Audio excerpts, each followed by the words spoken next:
our levels are coming in well. Welcome everyone to Animesplaining. We just had Joey ranting on and on about how much he dislikes this show and how I'll have much more hot takes. and how much he's like, "Oh man, I really want to watch the rest of Chainsaw Man season 1 because you guys are doing the movie this week."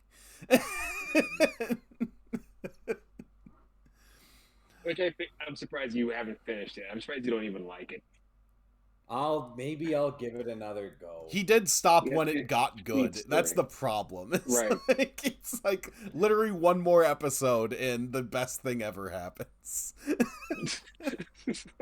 Hey, I made it through this. I made it through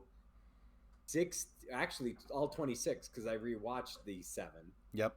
So I made it through 26 episodes of this. And you have 26 episodes to go. Think about that. Maybe I like Demon Slayer maybe because of sunk cost theory, like we talked about before. Maybe I'm just so invested in Demon Slayer now, and I've watched it for so long. It's just sunk cost. Yeah. Like I have to like it because I've invested so much time. Maybe I'll begin to like this show more. Not for me. Yeah, I think it's also the fact that we watched Demon Slayer like slower by comparison. But yeah, so we watched the second part of Fullmetal Alchemist 2003, so episode 13 through 26, where the plot lives. Like we have the episodic things for the first 13 episodes, and then episode 14 happens and it's like, "Hey, would you like to hear about the Ishval massacre?" Cuz we're It's like, because we're going to talk to you about colonialism. I didn't get colonialism. I just got like the government is bad. It's a lot like Samurai Champloo. Like, here are these two guys, and they are the only good ones. Everyone else around them is crap. It kind of got like that. No, there are other people who kind of believe in the state in this that, like, for the most part are acting like in good faith.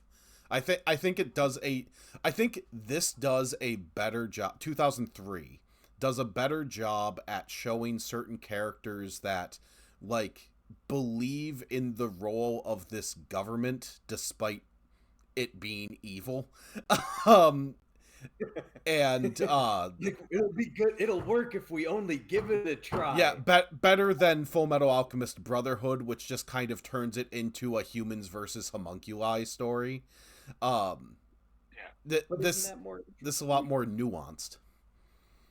I don't think so. I think the like I said, I think 2003 is actually the better one in this. So by the time we hit episode 20, like, this has diverged from the manga completely. Like, the reason why they go so slow in those first 13 episodes is they were trying to keep pace with the manga, and this show was like hot shot onto it. So by the time they get to Lab 5, they're like doing the current arc and they're like, "Okay, we're going to get ahead of the manga. It's gone on hiatus, so we're just going to finish this on our own. Like, we have the creator's blessing. We're good to go. We're just going to deal with it being different." And it is widely different when it gets there.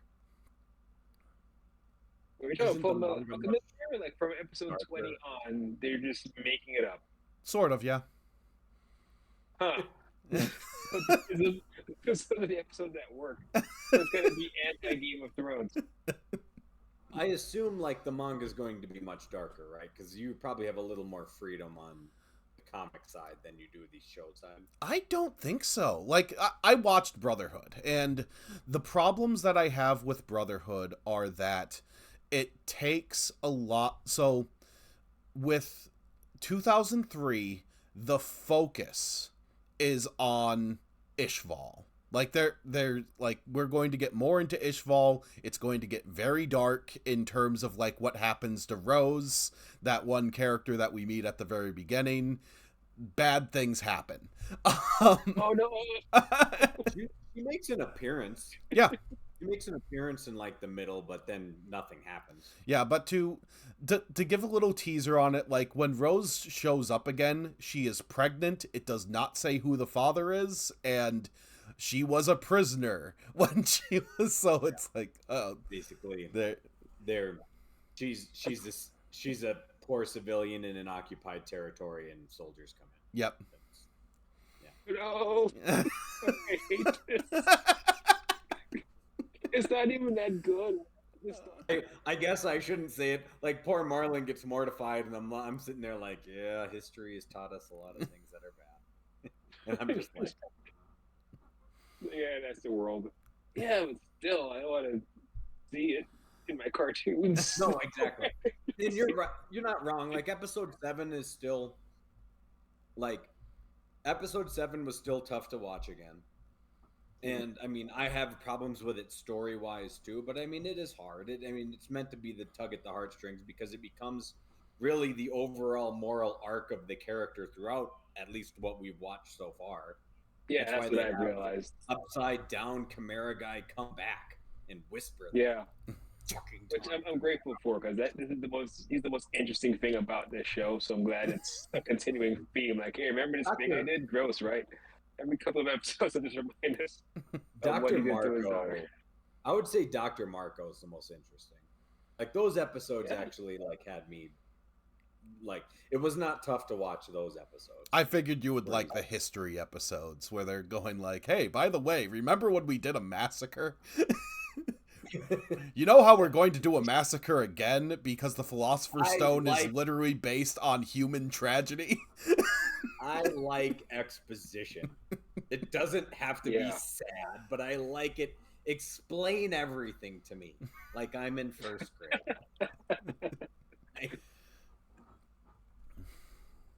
The plot spoon-fed to you. I understand. Exactly. Like, I want to understand the motivations of characters. Like, don't just wing it for me. Like, because then you get cartoony. I mean, this show, the problem with this show is it's still a cartoon. Like, every time that Ed gets called a pipsqueak and he goes on that, because anime has got an anime, and he does this stupid animation where he freaks out and it's just this comic relief crap. Like, I kind of agree, Peter, mostly because the joke is so bad. Like, really stale jokes. It's just dumb. Or like, and again, like the other problem, and it gets cringe on the later episodes when you start to make Winry a sex symbol. Like, yeah, what's the third part about it? We'll have to talk about that. Like you just showed her however many episodes again as a 5-year-old, and now you're trying to sell me as like this grown up like exotic character. Like, oh no, we brought the jorts for this one. I don't think they show her as like an exotic character, but yeah, they definitely really like her design with the tube top. They sex it up. Like, not during the dating. I was gonna say she reaches up and like you see the top of her ass cracks. I'm like, they're emphasizing the sex appeal this time. Like, they want you to love this character. They want you to feel something. But they can snatch it away from you like they have everything else. And I'm not falling for it this time. Jokes on them. Well, Winry lives. Harry Potter, I still think like the sexualization of Emma Watson is kind of like cringe. But I understand it from the standpoint of like people that like grew up watching it where like I was her age and I had a crush on her growing up. Like, I mean, when I was a kid, I had a crush on Ariana Richards from Jurassic Park because she was slightly older than me, and like I had that's like I grew up with that. So now like I agree. Like I would see it as the same age so I understand that. I'm older than that, so like to me, I'd look at that and be like, ugh. The problem with this is earlier in the season you show her as a child, and now all of a sudden, oh, by the way, she grew up, and it's like, ugh. Well, I mean, it also shows the Elric brothers when they're 12 as well. Like the first 13 episodes are technically when they're 12, because then you have the time skip to after they defeat Father Cornello, and now they're like 16, I think is how old they are in the main. Their voices never really change. Well, that's because it's being voiced by like a 28-year-old. Well, and on the dub, if you watch the Japanese one, they're both really they're really voiced by kids. Mm-hmm. Are you watching a Japanese one again? Because I didn't realize before that I could just hit the button below and version. Yep. It would be a little easier to. So you didn't get the fun of when Scar is in the refugee camp, how the little orphan kids are still voiced by the people who voice Ed and Al, so it's very off-putting. Oh. That would be funny. Because Vic Mignola has a very distinct voice. So okay. We want to go into Demon Slayer versus this show. Yep. Demon Slayer has a much better villain. Muzan Kibutsuji is better than Scar. He's better than the Homunculi.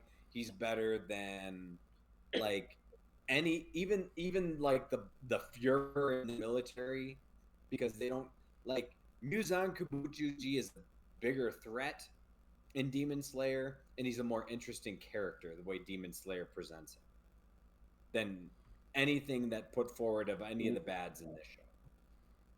I want to half agree, half disagree. He's not a more interesting character, like, at all. There's like, he doesn't really have anything going for him. His subordinates are interesting characters. People he bosses around are interesting, but I can't tell you a single interesting thing he's done besides. He punched through someone's head. Like, that's all I need to see. I mean, show me how you're the homunculi like kill people off screen plenty as well. Like Yeah. You have Lust who does the little like will finger you. She does the long fingers. Gluttony eats. One just eats people. And Envy just shapeshifts and shoots you. Right. Like, no, those guys are way more interesting. It's just that I'm cheering for them, so I'm not sure if they make better villains. So there, I'll agree that he's a better villain because I'm rooting for these guys. But no, they're way more interesting characters. Gluttony, especially Scar. Scar is awesome. Scar is badass. Scar is great. I do think that Scar is better than probably 90% of the characters in Demon Slayer. But yeah, if you're going like your big bad and then your heavies, like for the most part, Demon Slayer has better heavies. Because Gluttony is just kind of there. He's he's the definition of a heavy. Envy is actually one of those characters who is more interesting in Brotherhood, I believe. Has a cool design when Envy decides to do interesting things. That will be in the later part of the season. And then you have the other homunculi who haven't even been introduced yet. Literally, to give you an idea of how much Brotherhood, which follows the manga, diverges from 2003, 2003 in Lab 5 introduces you to another homunculi character named Greed. And Greed is killed off in like episode 9 of Brotherhood. And Brotherhood is longer. It's like 60 episodes. Waste. I like Greed. Greed's cool. He's in the second half of the season. Okay. But, like, so here's my problem with Scar, too.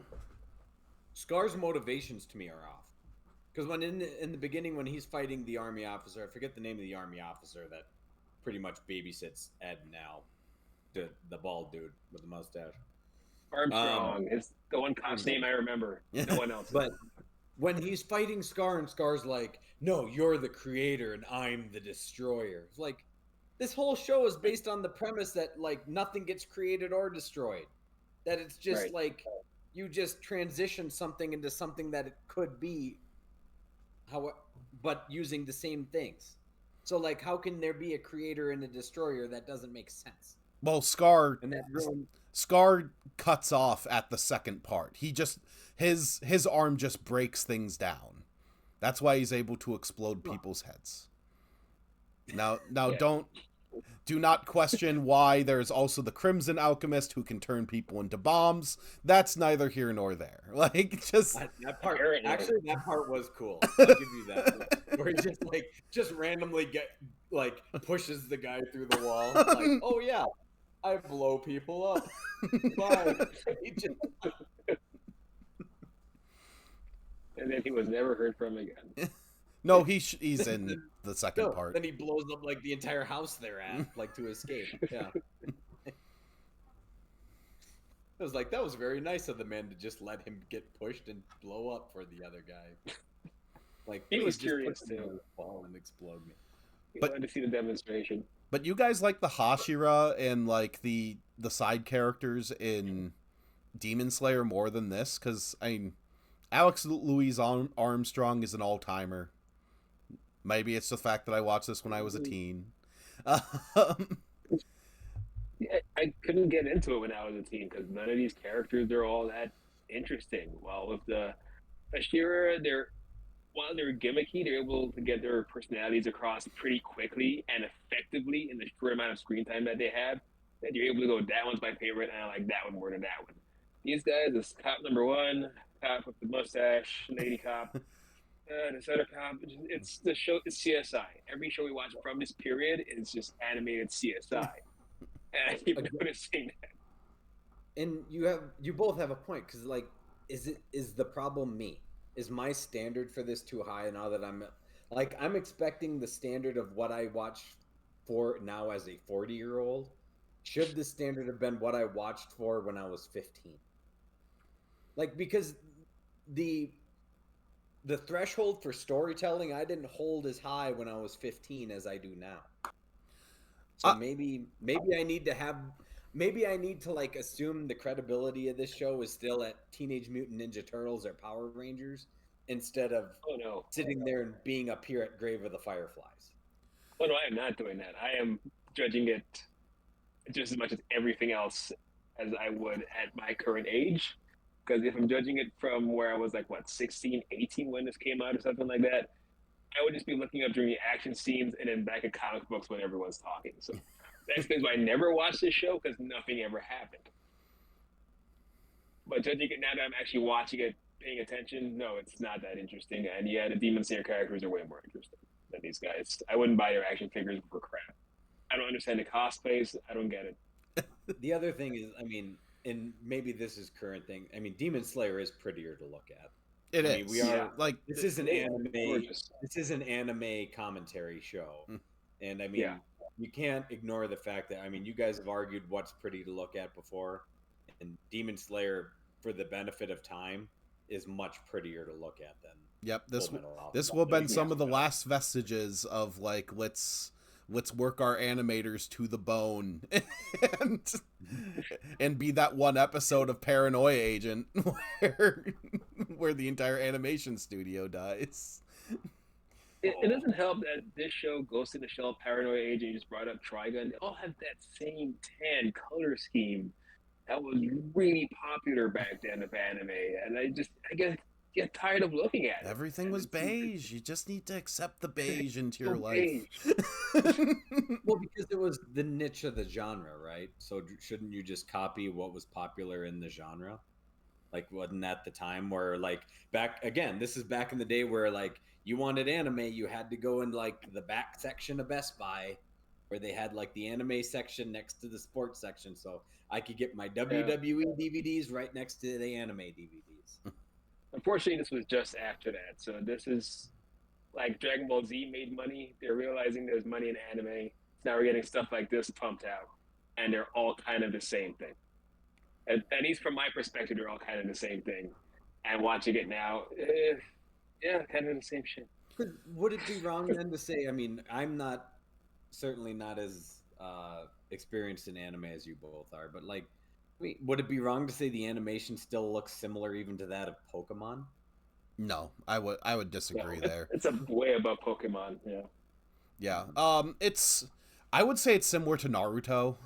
Like even in like if you look at a single episode of Naruto, it is very very similar down to how characters move, to like what the general animation looks like and things like that. Like they get away. I will say I applaud them. In some cases they do absolutely reuse animations. You especially get that when Barry the Chopper comes back in his like armor form. Like the ghost. He just has this move that he does like 5 separate times. But so they get away with that, but it's like not egregious, which I applaud. Yeah.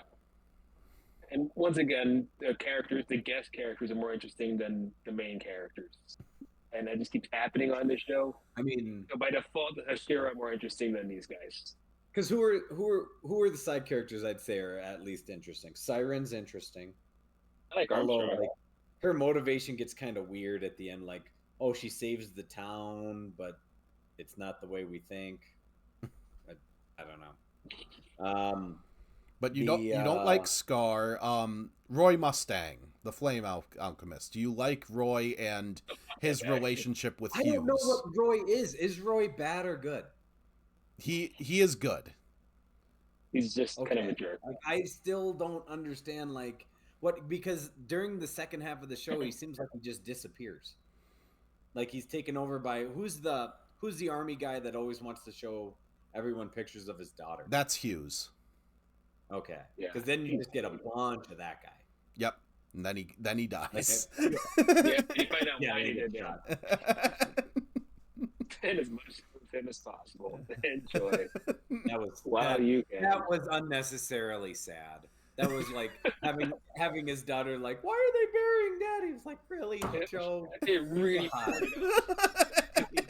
the trainer was looking you in the face while it was happening.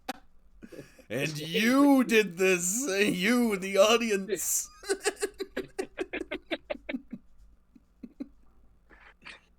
I know you're gonna feel this shit.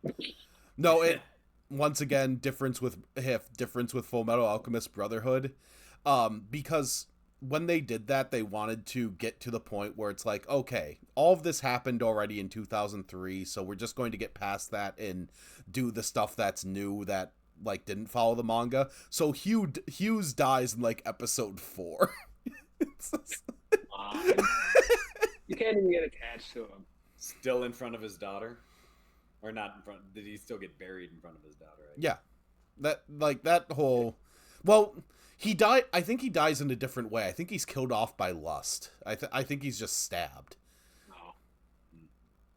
This is way sadder because I thought he won. They really faked us out that fake win, and I mean, he can die any which way. It's the fact that like all of a sudden you have to take him to the funeral with his daughter crying. Yeah, that's what changes. The one he gushed about for episodes on end.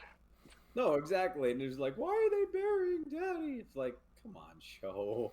Like, But the idea of Mustang and why I think that you have him villain coded is because Mustang's character he was part of the Ishval massacre, and he really wants the state to be better, and the only way he can see doing that is to be the leader. He wants to usurp the throne, basically.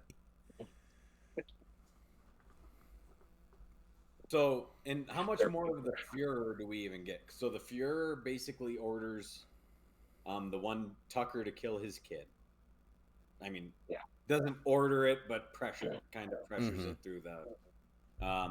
and then you learn that by his order, he actually kept the guy alive and basically like below ground to turn himself into this whispering chimera. For funsies. Obviously, he's behind the Ishbal thing. Because and then homunculi stuff. But you don't see much of him. He's just this. He just shows up and goes like, "Oh, it wasn't my fault. I just run the place."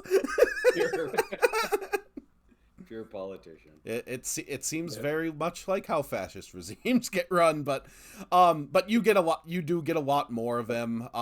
He is so Think of the fact that we've only met 4 of the 7 deadly sins in which he would potentially play a part of, and he plays different ones in Brotherhood and this one, and in this one he makes more sense.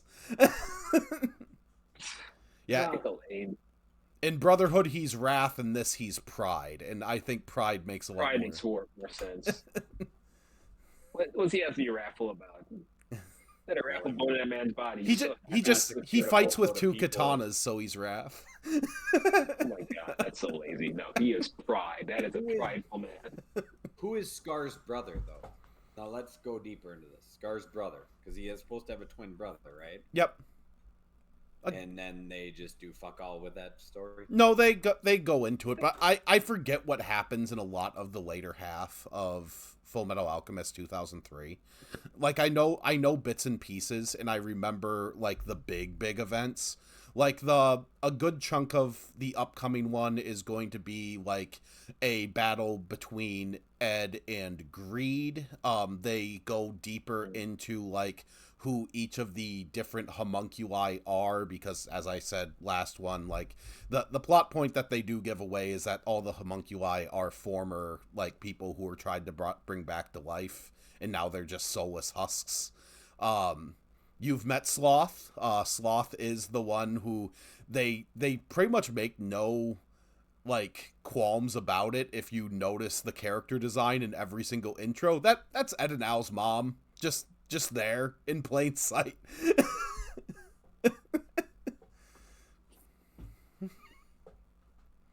Oh, speaking of which, when do you meet their dad? What was that? When do you meet their dad then? We talked about this last episode. Now, I forgot. Much later. So you meet him, I think, in like maybe 60% of the way through, where you meet Hohenheim. And in Brotherhood there is Hohenheim, and then there is Pride, and Pride is a clone homunculus of Hohenheim. It's stupid. The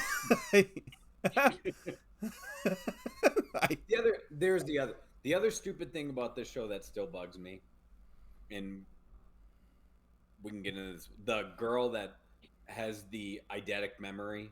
Oh, like I just so happened to read Marco's writings. Oh, the librarian character. Why? Because I had access to it. How? I don't know, but I did. And why was I interested in reading this? I don't know, but I did.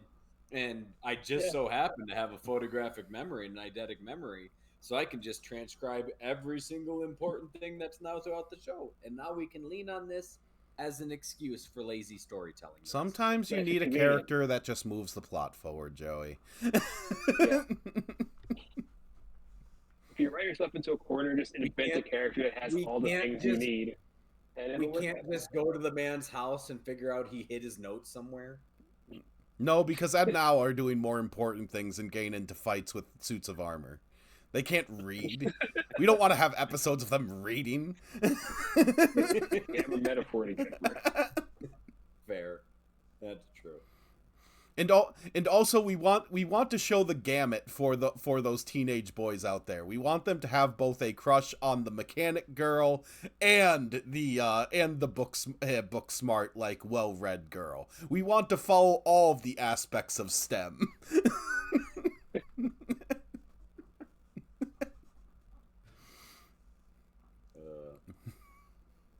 Maybe there are strengths to the show. Again, Al's and Ed's relationship is fantastic.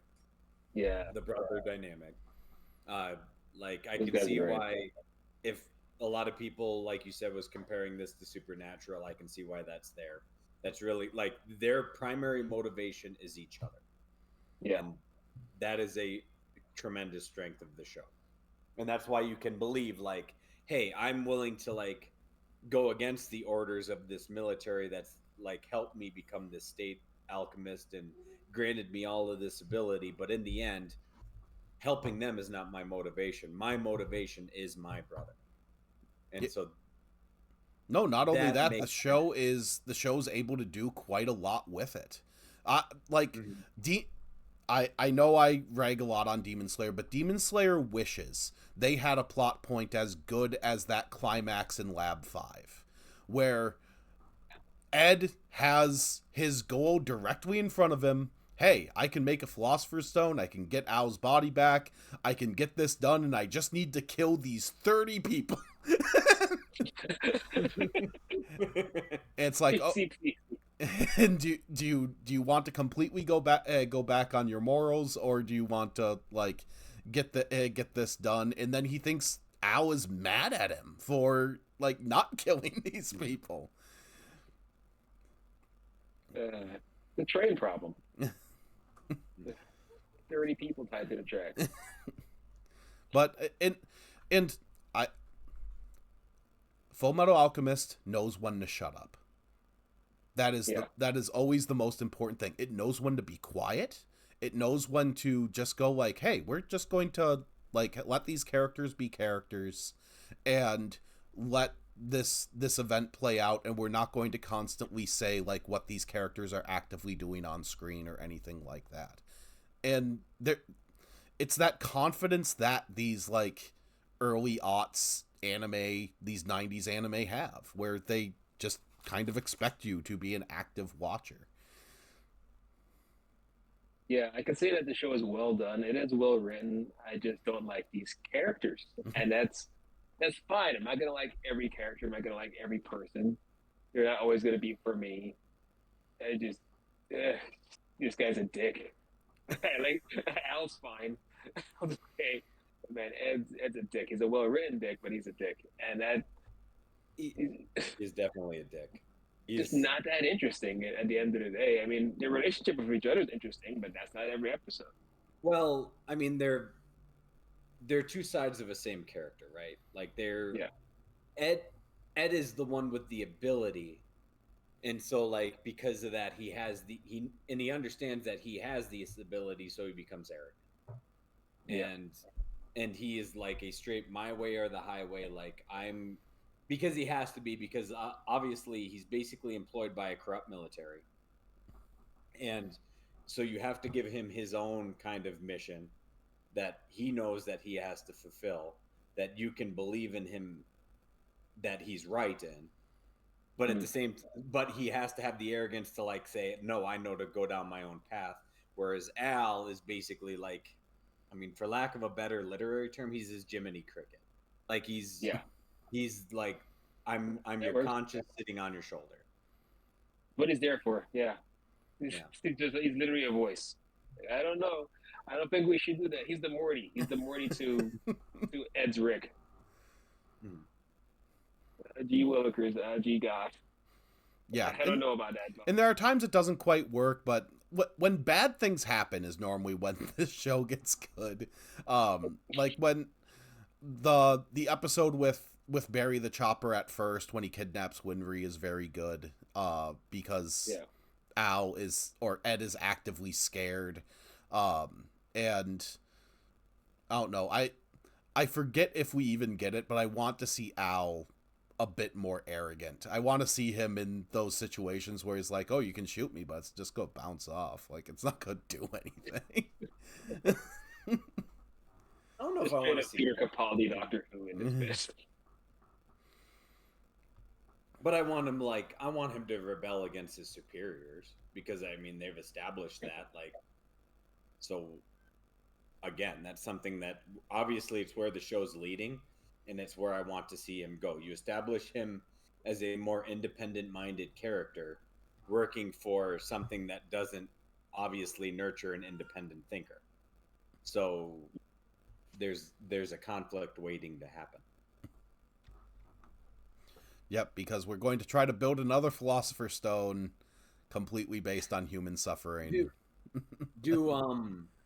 Does the grandmother, or Winry is probably always just going to be the mechanic, right? I'm assuming that she's basically their sister and the mechanic. Does the grandma like ever become any kind of alchemy powered being? No. She's just grandma. Yep, she's just grandma. She got a prequel. I was gonna say, doesn't she have hasn't she shown that she has some ability? I forget. I thought she's like a good mechanic is basically what like. Okay. But she doesn't do any alchemy. I'm trying to remember. Like I thought one of the earlier episodes she did. But no, turn I the think dead she thing into a working thing, I suppose. No, the weird show. I do know that in the second half of the show it goes hard, like, of people versus homunculi, with a bunch of, like, by the way, we're at war with Ishval once again. Because Ishbal becomes bad? Or no, the whatchamahoosit, I forget what the country's name is, but they just start a war again because they want to create a philosopher's stone. So what they try to basically do is so they just try to kill so many people to make the stone. Yeah, they try to literally create a country-sized alchemic sign to basically just sacrifice a bunch of people to become a giant philosopher's stone. I love that conspiracy theory about war. I kind of hope it's true. That power is human suffering? Yep, that's... Yeah. Only like a philosopher's stone in the White House somewhere, and I hope it was all worth it. I mean, wasn't Hitler super interested in the occult? He was.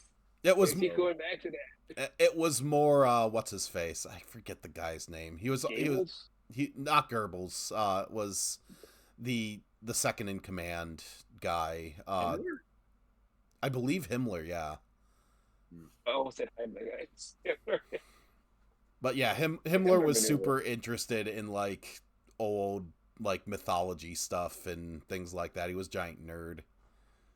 Oh, that Hellboy. I think that's because I remember reading about some of them. One of them, like, didn't even, like, they straight up worship the Norse gods, like the Thor, Odin. Mm-hmm. Like, they were looking for Mjolnir, and I think Excalibur at one point. Oh man, I hope. And these people were leaders. Now you really hope these things aren't real. Millions of them. The human race is trash. I don't want to go 30 floors below the Smithsonian underground to discover, like, the Tesseract. I really don't. You get the Philosopher's Stone instead. Oh, that's also worse. But now, I will ask this, because this is going to always be the question when we have characters who are part of a state organization. I asked it with Ghost in the Shell as well. Is this show a bit too much of a fan of the state? Because at the end of the day, like, the characters still believe in the benefits of the state. They just don't like the state when it's bad. Is the show still clearly propaganda? Like most shows from this time period? I think the show is still propaganda. Come on, man. It's like part of my interest. You had a fine concept, and then you introduced cops, and then the main characters became those cops. Like, how it happened really fast. You could just have an adventure. Like, I don't think it's Samurai Champloo. This isn't as negative as Samurai Champloo. Samurai Champloo is just like everyone sucks. Like everyone. Samurai Champloo is like capital A anarchy. Like, but this one, like, hey, in a perfect world, this could work, but unfortunately, there are people that keep this from being a perfect world. I get that. I think it's a flawed logic, but I don't think I think it still understands, like, there's still problems within the system, and that's what they're trying to fight against, because they wanted to believe that the system will work no matter what if it's perfect. So yeah, I mean, there is no perfection. That's why I think it's a flawed logic, but I get what they're trying to go. Yeah, they're like just short of ACAB. Like, they will show, like, some cops are bastards. So they're like, oh, look, there's the good ones. You could be nice to these guys. They want to help you. I mean, look at the Crimson Alchemist here. He participated in the Ishbal massacre. He turns people into bombs. He explodes everything, but he's in prison, right? And then he gets out, and they make him a cop again. This show should pay attention to itself. Literally. Like, the problem is, if you really want to go down like this rabbit hole, right? If I would lead to believe, based on the writing of the show, if Ed and Al all of a sudden became leaders of the military, they would try to say they would just clean up the entire military and there would be peace in the world, right? That's how the show would lead me to believe the path it would go down, because it establishes these two as least as the most righteous characters on the show. In real life, if you go down that path and these guys become the absolute power, they'll just wield it against anybody they can use, because no matter what, whether how right you think you are or not, absolute power corrupts absolutely. So that's why I think it's a flawed logic. Is that where the show's headed? I kind of hope that's where the show's headed. or Ed wields power and Al has to be the one to like stop him or something. In actuality, the show really doesn't. Like, once the show ends, they basically just separate the brothers, and Ed ends up in actual, like, World War II.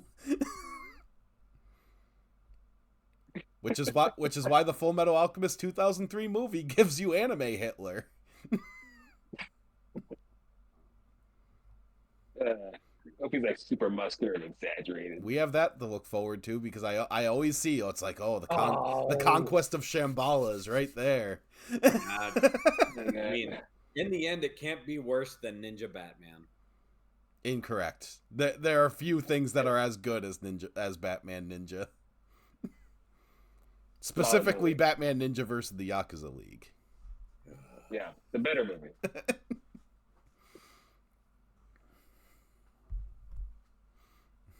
Not let go of your expectations. Well, the good news is, talking on this, now I give this show a half point. So now, instead of my scale rating of being a 2, I will give it a 2.5. Yeah, I think that this show is very clearly better than Demon Slayer, because I think, and despite not having a manga framework, maybe that's just taking into account like side content too much, is that they basically were rudderless, and they ended up making something that was this good, whereas Demon Slayer has had its rudder the entire time, has adhered to that rudder, and has stayed with it, and that rudder is garbage in a lot of cases. I think that they just gave people what they wanted, and it worked. Unfortunately, so they just gave them more of what they wanted. And I think of just lost opportunities. Like, imagine if Nezuko was actually able to talk, and we had an actual like relationship between her and Tanjiro, similar to Ed and Al have. We get it in a little bit, because it's in a little bit of that of Mugen Train in the little dream sequence where Nezuko talks to him. But aside from that, like, we don't really get it at all. You do, because his motivation largely is still his sister. Yeah, but she's silent, and even when she does talk, she talks in such simple sentences, because they go like, oh, she hasn't fully unlocked her intelligence yet, because there's still something holding her back. It's like, god damn it, show. Like, well, you have to keep her 4 years old. I guess that's okay, I'll give you that. Like, the strength of this has Al can express his emotions and his motivations just as easily as Ed can. Nezuko and Demon Slayer cannot, because again, she's the silent demon.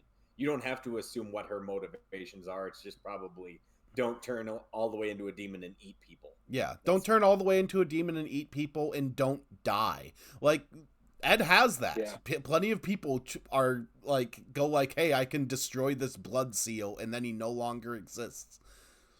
Yeah. I don't know why they do the blood seal with a serial killer, and Ed's like, no! It's like Tanjiro, like, sitting there along with, like, demons when they disappear, like, hey, I want to be with you in your last moments type thing. I know. Like, Ed still recognizes the humanity of characters. Like, we still have to make you somewhat like Superman. Yeah, I understand that, but at the same time, it's like, this character has just been talking about how much he likes killing. He He sang a whole song about it. It's like I might have a sense of honor, but as soon as I get a body again, I'm going to hit people with a samurai. How did they kill Barry the Chopper the second time? Barry the Chopper just gets he gets stomped, I believe. Cuz the like I remember there are 3 suits of armor. There's the body of the one who fights Ed. There's the head of the one who fights Ed, both of which get destroyed. Then there's Barry the Chopper, who dies in like episode 24. Because Scar kills him. That's right, because he blows him up essentially. Yeah, that's right. Pretty sick. Scar is the only one who's allowed to kill characters. Apparently, he's our destroyer. He's the Punisher. Actually, that would be cool if his arm was just the Punisher logo. Like, this isn't revenge. It's a barbed wire on it. the barbed wire tattoo just be all 90s. Wouldn't Scar be cooler if he was wearing an Ed Hardy t-shirt with like a shark riding a dragon? Yes. With a laser eye.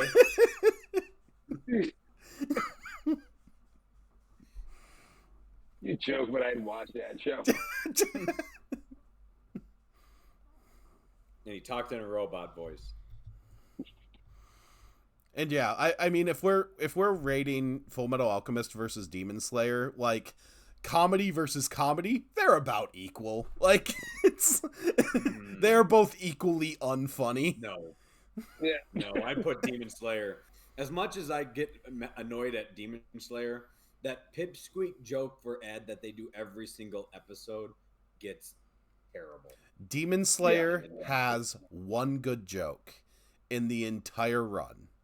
And that is when Tanjiro is recovering and looks up at the ceiling and what's his face, the boarhead guy, is like spider climbing on the ceiling. It's like, how did you find me? I think Inosuke's just presence throughout the show is like at times a good joke. Whereas the joke that works in Fullmetal Alchemist is Alex Louise Armstrong saying that literally everything he does is based on a tradition that's been passed down for generations.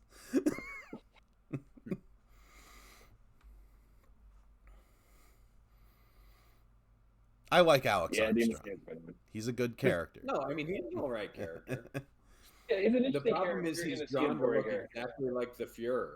So every time I saw him, I'm like, wait, is that the Fuhrer? No, because his mustache is blonde. Yeah, he's Hulk Hogan. Yeah, it's the only difference. Like, there's the blonde mustache, good. Dark mustache, bad. Yes. But they've drawn the exact... Is he Hulk Hogan or is he Ron Swanson playing Hitler? That's all you need to ask.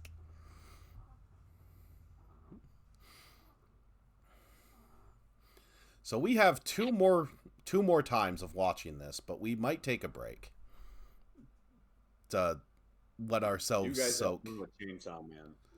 Yeah, Marlon and I are definitely doing Chainsaw Man. We'll probably do that in place of late night Dark Souls, to be honest, this week. Yeah. That way I take a break from Dark Souls, and I'm just so tired. So I'm tired of that game. Is your goal to record on Tuesday, like a week from today, for Chainsaw Man? My goal would probably, if you are watching Chainsaw Man, I will record on Tuesday. But if you but I mean, like, I can. What would be your guys' schedule if I wasn't on it? I would do Saturday if you're not on, if Marlon's willing to see it by Saturday. But otherwise, I can wait until Tuesday. Saturday. Oh, yeah, that's different. Yeah, we have to do Tuesday. Tuesday, then. We'll do Tuesday. Yeah. If you really want to see Chainsaw Man and go see a movie. I will try to finish season 1. What? It's how many episodes? Is that 13? 12. 13. Oh, it is 13. 12 even. Oh. Yeah, it's 13. And what app is it on again? Is it still on Funimation? 6 episodes. Crunchyroll. Crunchyroll and Hulu. Everything is on Crunchyroll except they lost an anime today. Claymore is off of Crunchyroll, and you have no legal way to watch it anymore. Similar to you have no legal way to watch. Good or bad? It's okay. Who cares? Preservation. Like, yeah. The reason why Marlon and I play bad games, like Beyond Two Souls, is primarily for preservation. Okay. How else are we going to remember This terrible game belongs in the Smithsonian? We need to remember it was made. Yes, Elliot Page's Beyond Two Souls deserves to be in a museum. I don't know for what, and I don't know why, but it deserves to be. What if he wants to forget it? He doesn't. He bought the rights to do a TV series. Okay, well then I'll take that back. Okay. Then Just doubling down on this series. It's like There's some gold here, I swear. it's like you're just playing through this shitty game, and then you're like, oh, he thinks this works. Oh no. hey, what's the movie Bob line? Like you can make a good movie out of anything. No, and there are good parts of Beyond Two Souls, but there's a whole lot of dumb ideas in it. They need to do a Native American episode. That's the best one out of all of them. I mean, sadly, when we watched Predators, however long ago, that Hulu movie, I mean, maybe it's just nostalgia brain. What's the best part of it to me? They showed Danny Glover and Arnold Schwarzenegger. Cool. They're going to fight everybody. Doesn't even make sense. Was your favorite part of Jurassic World when the raptors fought the T-Rex? No. Yes. No. Sadly, my favorite part of Jurassic World is when they're explaining how they made the theme park. Still my favorite part of Jurassic Park. Like, here's how we made the dinosaurs, and then they go through and watch stupid little video. That's my favorite part of Jurassic Park. Like, yes, explain this to make it make sense. Don't just give me the monster movie. No, so stay tuned. Stay tuned for Animesplaining of Tron Ares. Oh God, no. Hey, Dad. No one ever needed. Dad liked it. I couldn't do it. Yes, I know. Dad told me. I'm like, no, Dad. Like, I like Tron Legacy enough to not have to see this. Tron is a series of movies that no one sees, and then people see it and are like, that was all right. And then 15 years later, they're like, we need to make another one of these. Yeah, it's pretty. It's pretty. I can watch a video of it on YouTube. I'm like, hey, that's cool. That looks cool. Do I want to see it for 2 hours? No. Hey, but there's a Nine Inch Nails album attached to it. Like, yeah. Maybe. And then promptly no one wants to see it because it's like every single advertisement, and this was the case with Tron Legacy as well. It's like, hey, do you guys want to see a 7 out of 10 movie? Not really. No, it wasn't even. Tron Legacy was the same as this movie because it was like, hey, want to watch a 2-hour Daft Punk album? Yeah, pretty much. It looks pretty. Like, okay, maybe I'll rent it. Tron Ares. Hey, wanna watch a 2-hour Nine Inch Nails album? No, but it looks pretty. Like, okay, hey, maybe I'll rent it. A 2-hour Nine Inch Nails album starring Jared Leto. Starring Jared Leto as Trent Reznor. Oh, apparently our channel's restricted content, Marlon. What? What did we do? I'm looking at the your screen since it had our. Oh no, it just stopped playing. Okay. Oh. Okay, all right. We're still fine. We're good. It's fun to know when we're actually going to ads. Weirdly enough. Yeah, we're not broadcasting the NBA game on the side. Or are we? We should. I get some viewers. I need to do it in the bag. I need to do as many clickbait like titles. Just be like,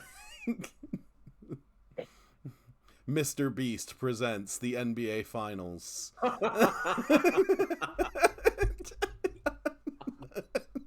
And stays in 1-star hotels all over the world.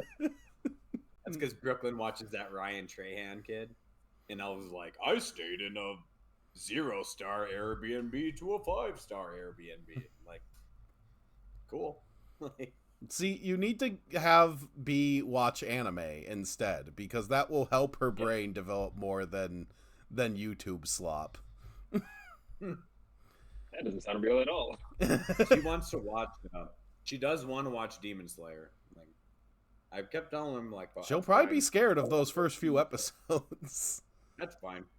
She was convinced that she wanted to go to a haunted house at one of the theme parks here in Denver, and she was like, "I'm not going to get scared. I want to do the haunted house." And then all they had to do was do a Halloween parade, and there was a couple leather faces. Just hearing the sound of that chainsaw, that girl was done. Oh God, the gothening has started. The gothening comes for everyone. When I visit for Thanksgiving, I'm just gonna give her like a Within Temptation album or something like that, and just I have a couple of those songs. Just play it. I mean, we could just do like. Again, like any horror fan, we could just do what's easy. Like I keep telling myself, I'm like, do not watch the Ed Gein show on Netflix. Do not watch the Ed Gein show on Netflix. Like you said, the Arrested Development joke. You're like, dead bird in the bag. Oh, I didn't know what I was didn't know what I was expecting to see. Like, I don't need to see it. I've read enough about the man. I know his motivations. I don't need to see the just like the Dahmer show. I made it through 2 episodes of Dahmer, and I was like, yeah, I don't want to watch any more of this. It'd be the same thing. Why are you doing this? Yeah, exactly. It's just like they, what it was the article about psychologists warn that if you take pleasure in watching this show, you might be a sociopath. Like, yeah, no crud. Like, yeah. So next time, to go back to anime. So we're going to take a break. Probably for a couple months, to be honest, from Fullmetal Alchemist, just because it's a lot to watch so many episodes so quickly. I know that it's like it's so dull. You guys are watching one series over the course of 4 months. It's like, yeah, but generally we watch it like all in the course of a week. So really, that's why. But so we'll have a special episode next Tuesday, which is going to be the Chainsaw Man movie. And Joey, whether or not you're a part of that completely depends on if you watch the rest of season 1 of Chainsaw Man and the movie. We'll ask Ashley, can I watch more anime as she puts the puppy to bed? And then for November, I'm trying to keep track of it, so we might end up watching just another anime movie instead of this if it doesn't have a wide release. Because I don't know how wide a release it's getting. But Virgin Punk is coming out, and oh man, that looks like such a 90s throwback that I need to see it. And that's going to be in theaters, potentially. So we'll plan for that for November. If there are any changes, I'll just make it known on Blue Sky and Twitter, and do that whole thing. Or just note it in the streams, to be honest, because I stream enough to keep people updated. And then for December we'll probably do some other sort of anime movie just to kind of keep. Maybe we'll do Jinro. Maybe it's time for Jinro. Maybe it's time for fascism. I thought we were saving that for Attack on Titan. Well, Attack on Titan is a series and Jinro's a movie, so that is the benefit of it. Yeah. This is true. But all right, I'll figure out. I'm keeping me awake. I'll figure out 2 movies. But yeah, so we are not giving Fullmetal Alchemist a score yet. We will do that when we actually finish the series completely, which will probably be in February of next year. But until then, we'll just have a barking dog. Damn it. That means I'm just gonna keep watching anime until 2026. God. And beyond. Yep. Marlon, Till you're 90. stop it. So thank you, everyone. We'll be back with Late Night Dark Souls on Saturday, and then on Sunday, more Final Fantasy VII. I got caught up in side quests. We can proceed with the story. Oh, cool. Jeez. We're gonna not just Jeff fighting with the random nitro creators bomb. anymore? Oh man, it was dull last time. Like, like Marlon and I were basically going to sleep with how little was going on. But we'll do more Final Fantasy VII Remake, and then on Tuesday, we'll do another Animesplaining for Chainsaw Man. So, until then, it's goodbye from all of us. Even the dog is saying goodbye. Bye, May. And we'll see you later.